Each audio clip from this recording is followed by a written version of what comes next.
Қайырлы кеш, достар. Қалдарыңыз қалай? Менен жалпы ретроград жайында көп сұрап жатады. Соны мен YouTube каналыма салып қоюды жөн көрдім. Енді ертең 14 январдан 4 февральға дейін ретроградный Меркурий на Водолее болып келеді. Ол бізге жылына 3 рет 3 апта болады. Жалпы осы уақытта адамдарға аздап қиындық тудыруы мүмкін. Осы кезде техника алуға болмайды, маңызды кездесулерді белгілеуге болмайды. Жалпы жолға билет алмағандарыңыз дұрыс. Маңызды кездесулеріңізге кешігіп баруларыңыз мүмкін, немесе жаңағы жолдан қалып қоюларыңыз мүмкін. Операция жасатуға мүлде болмайды. Неге жақсы, неге жаман екенін мен қазір сіздерге түсіндіріп беретін боламын.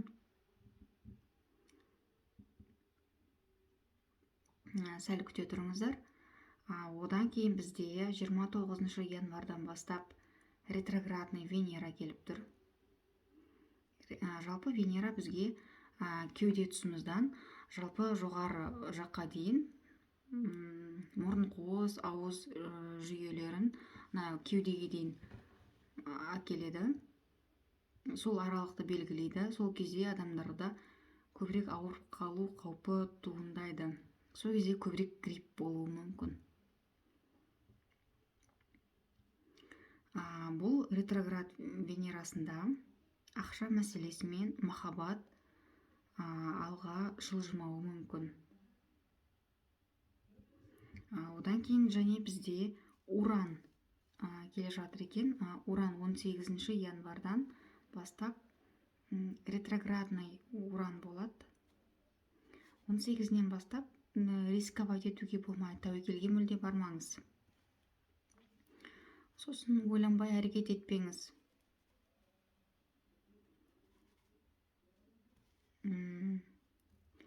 Жалпы ретроградный Меркурий на Водолее кімдер көбірек сезінуі мүмкін. 28 январдан 30 январға дейін, одан кейін 1 февральдан 4 февральға дейін туылған адамдар қатты сезінетін болады.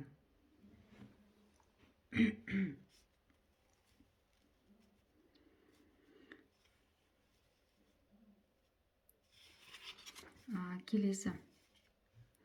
Одан кейін 13 январдан 17 январда туылған адамдар осы ретроградты қатты сезінетін болады. Жалпы Меркурий өзінің орнына 24 февральда келетін болады.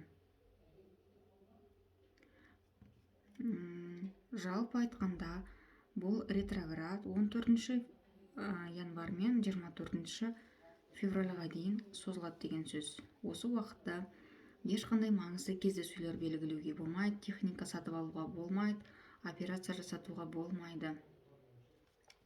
Тек жасаған істеріңізді аяғына дейін жасағандарыңыз бітіру керек. Одан кейін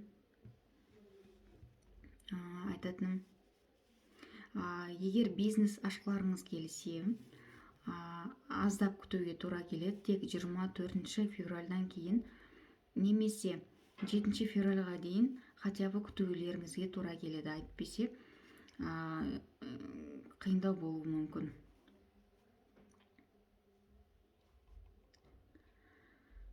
Жетінші февральдан кейін жоғалған заттарыңыз табылып, қазір енді ретроград ертеңнен басталады ғой, сол кезде көп адамдардың заттары жоғалып кетуі мүмкін, көп адамдар ұмытшақ болуы мүмкін. Сол кезде ұмытшақ болады, ал 7 февральдан кейін барлығы өз қалпына келеді, жоғалған заттарыңыз табылады. Кездесе алмай жүрген адамдармен міндетті түрде кездесетін боласыздар.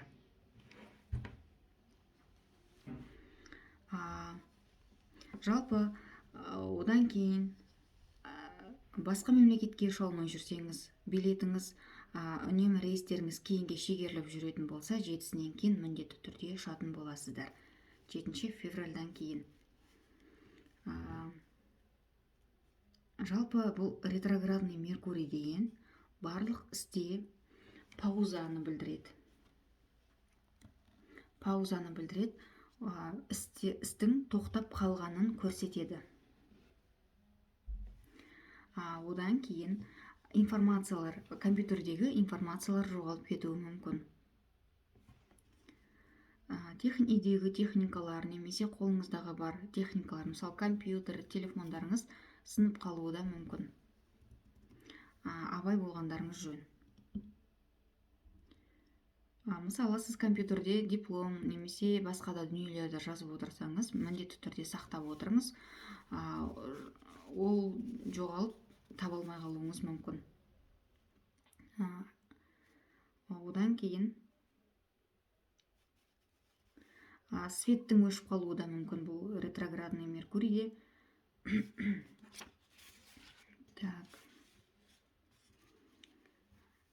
Ретро-Меркурийде авиацияда жатады.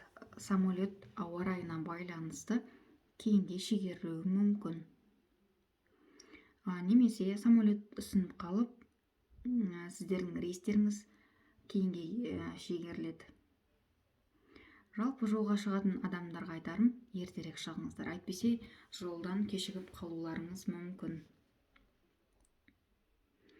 Одан кейін паспорттарыңызды ұмытпаңыздар. Бұл кезде ретро-Меркурийде көп адамдар ұмытшақ болады.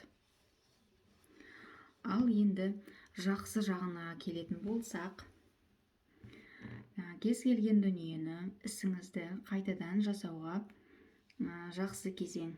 Немесе экзамен тапсыра алмай жүрсеңіз, экзаменді қайтадан тапсыруға жақсы кезең, уақыт.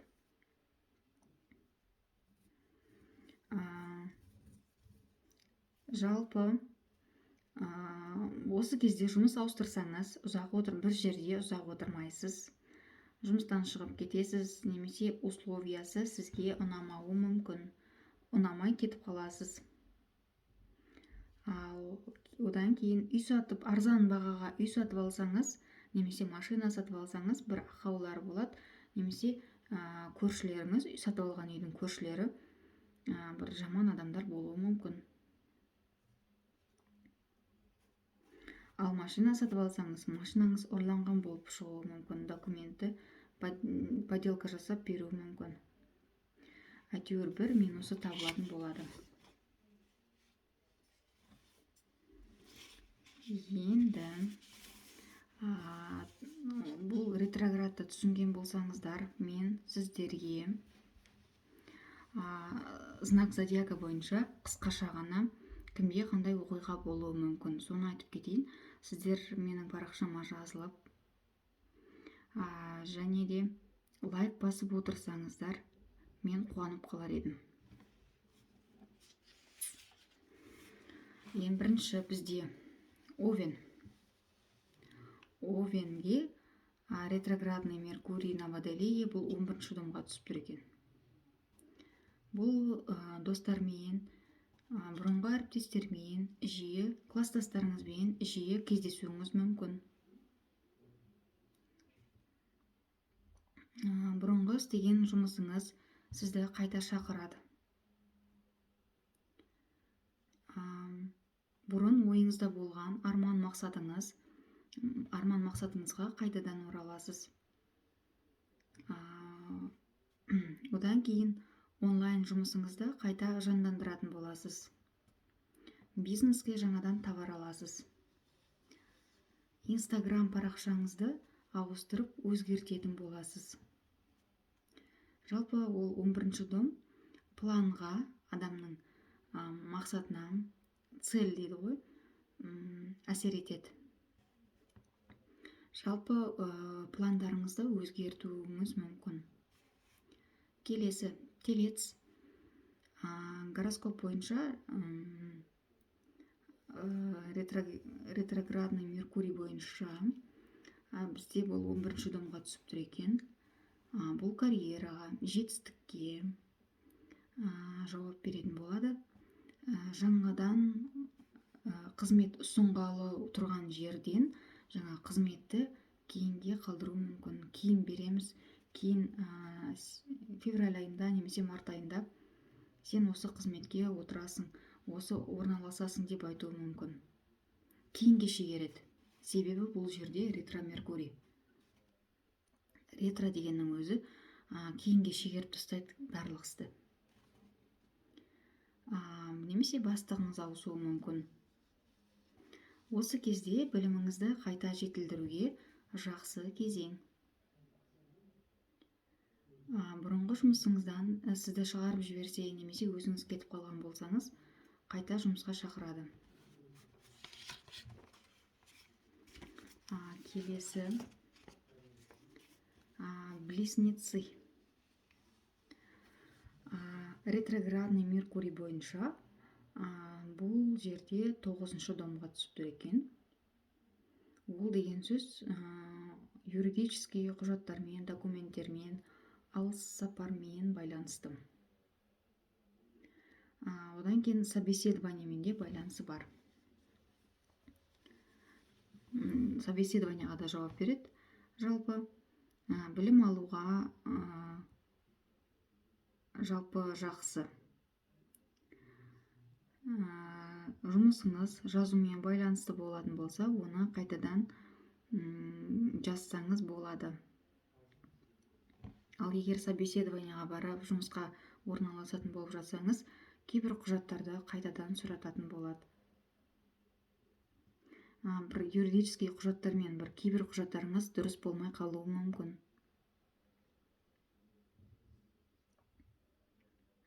Келесі рак. Ретроградный Меркурий бойынша бұл жерде 8-ші домға түсіп тұр екен. Бұл 8-ші дом жалпы бала көтерумен, ақшамен байланысты.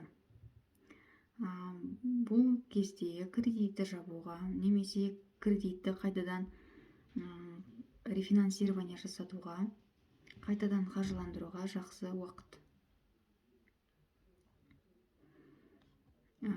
Сізге біреу бұрыннан қарыз болатын болса, соны сізге қайтаруы мүмкін. Бірақ эко жасатуға болмайды. Әйел адамдарға айтарым, эко жасатпаңыздар. Ол эко егер жасататын болсаңыздар, оны дұрыс шықпай қалады. Ал табиғи жолмен бала көтеруге өте жақсы кезең. Жолдасыңыз командировкаға кетсе, келеді. Егер бөлек тұрып жатырсаңыздар, қосыласыздар. Бұрын барған психологыңызға осы Меркурий кезінде 14 январдан 4 февральға дейін бұрын барған психологыңызға қайтадан баруыңыз ықтимал. Левтерге, арыстандарға 7-ші дом түсіп тұр екен. Бұл ара қатынасты, өтіп кеткен проблема, ара қатынасты білдіреді. Одан кейін өтіп кеткен проблемаға қайтадан ораласыз. Ажырасып кетсеңіз, бұрынғы жігітіңізбен қайтадан қосыласыз.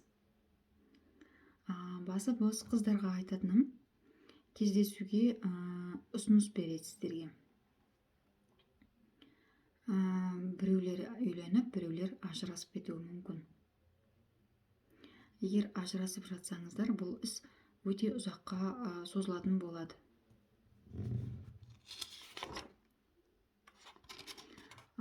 Егер жұмысқа орналасамын десеңіз, 5-ші жалпы февральға дейін күткеніңіз дұрыс. Одан кейін бұл 7-ші дом деген бұрынғы жауларыңыздың, ұнатпайтын адамдарыңыздың сіздің өміріңізге қайта келуін көрсетеді. Дева, бикеш. Деваларға 6-шы дом түсіп тұр. 6-шы дом жұмыс және денсаулықты білдіреді. Егер сіз декретте болсаңыз, немесе жұмыссыз отырсаңыз, жұмысқа шығасыз, жұмысқа орналасатын боласыз. Декреттен шығып қайта жұмысқа орналасуыңыз мүмкін. Немесе жұмысыңызда ошибка, қателіктер жіберетін болсаңыз, соны қайтадан жасайтын боласыздар, өзіңіз жасайсыз.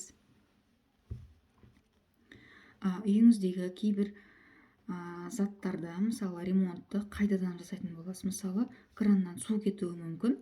Бұрында сол постоянно үнемі кетіп жүрген болатын болса, ретромеркурийде соны қайтадан жасайтын боласыздар. Немесе кранды ауыстыру керек болады.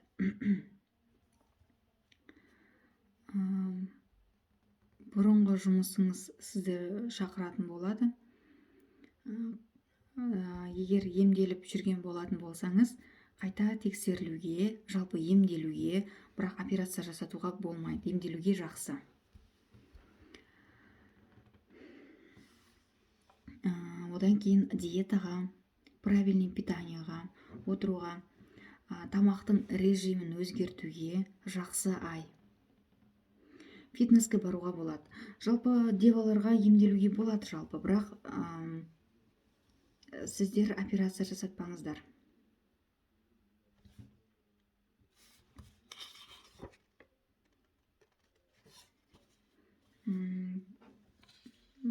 Келесі бізде весы.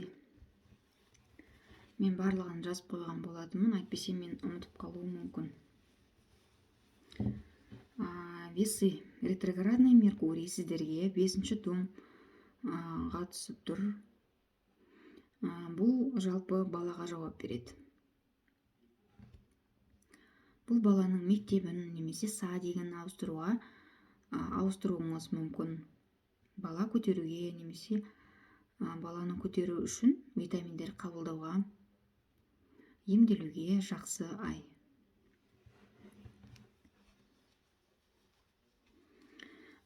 Бірақ эко жасатпаңыздар. Егер балаңыз үлкен болатын болса, проблемаларын шешіп көмектесуіңіз мүмкін. Одан кейін 5-ші дом махаббатқа жауап береді.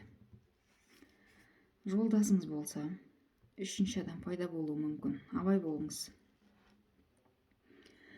Басыңыз бос болса, махаббатыңызды кездестіресіз. Бұрынғы жігітіңіздің немесе қызыңыздың үйленіп кеткенін естисіз. Одан кейін өзіңіз жарты жолда тастап кеткен хоббиді қайта қолға алатын боласыз. Жалпы мен түсінікті айтып жатырмын деген ойдамын. Егер түсінбесеңіздер, маған жекеге жазсаңыздар болады. Скорпион, сары шаяндар.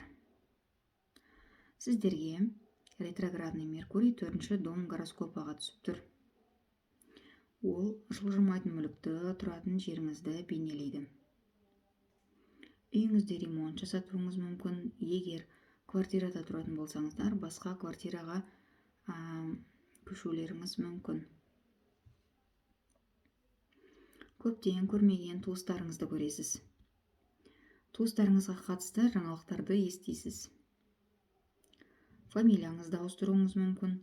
Үйдің документтерін жасайсыз, немесе үйді басқа біреудің атына аударып беретін боласыздар. Мамаңызға барасыз. Одан кейін барып 4-ші дом жалпы ата-анаға жауап береді. Ата-анаңызды врачқа апаруыңыз мүмкін. Стрелец, мерген. Сіздерге 3-ші домға түсіп тұр екен. 3-ші дом деген бұл техникаға, транспортқа, техосмотрға жауап береді.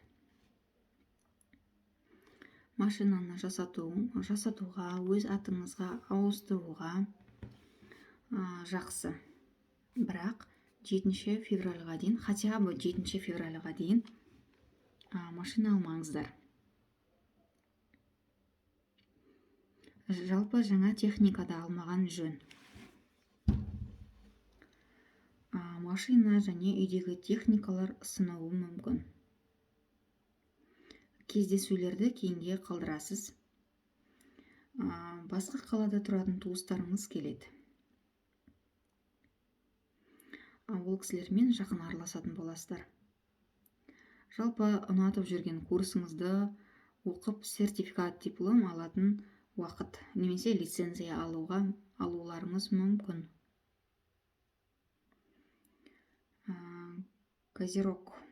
Козерогтарға ретроградный Меркурий бұл екінші домға түсіп тұр. Бұл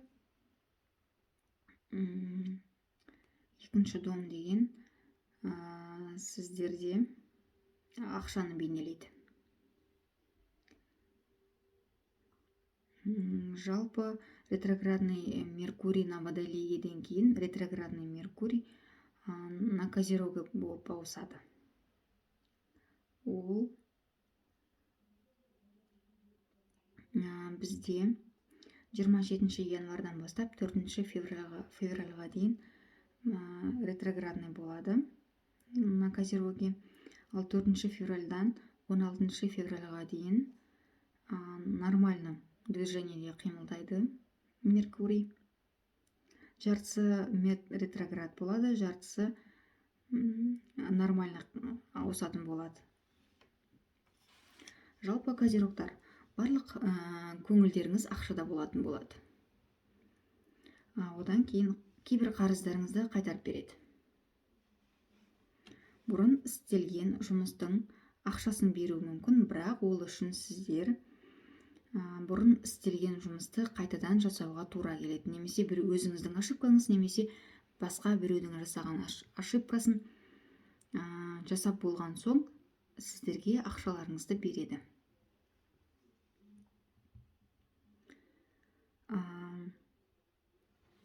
Көпшіліктің алдына шығып сөйлейтін сәтті кейінге қалдыратын боласыздар. Кейінге қалдырып тек уақытын өзгертесіздер. Егер машина, үй, жер алсаңыздар, оны кейінге шегергендеріңіз дұрыс. Әйтпесе бұл ретроградный Меркурийде кішкене проблема болуы мүмкін. Водолей ретроградный Меркурий сіздерге бірінші домға түсіп тұр. Бұл менің айтып отырған прогнозым 14 январдан 4 февральға дейін. Водолей сіздерге өзіңізге деген қарым-қатынасты білдіреді. Жалпы өзіңіз өткен өмірдегі қателік үшін өзіңізді қатты жазғырмаңыз, жазаламаңыз. Өзіңізді қалай жақсы көретініңізді көрсетіңіз. Ескі танысыңызбен кездесуіңіз ықтимал. Стиліңізді, прическаны өзгертуге жақсы. Спорт залға баруға жақсы. Бұрынғы қарым-қатынасты қалпына келтіруіңіз мүмкін. Одан кейін паспорт ауыстыруыңыз мүмкін. Документ жасатуға жақсы ай. Түсінікті деп ойлаймын мен.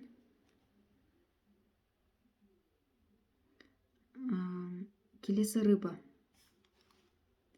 Ретро Меркурий 12 дом гороскопаға түсіп тұр. Бұл деген сөз алыс елге барып дем алып келулеріңіз ықтимал.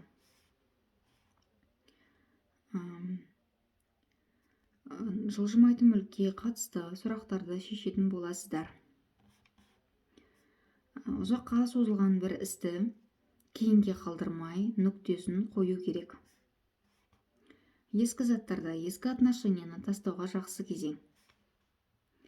Санаторияға барып немесе үйде өзіңіздің организміңізді тазартатын боласыз. Құпия кездесу болайын деп тұр. Ешкімге айтпай құпия кездесуді өзіңіз жоспарлауыңыз мүмкін. Біреумен құпия түрде сөйлесіп жүрулеріңіз мүмкін. Жалпы мен айтып өткендей ретро-меркурий деген сөз бұл жерде техниканы алуға болмайды, операция жасатпаңыздар. Егер операция жасататын болсаңыздар, оны қайтадан кейін дұрыс жасамай, кейін қайтадан жасатуларыңыз мүмкін. Ертеңнен бастап енді интернет, свет деген сияқты дүниелер көп өшіп қалуы да мүмкін. Бірақ енді бұның бәрі болжам. Сену, сенбеу өз еріктеріңізде. Келесі кездескенше.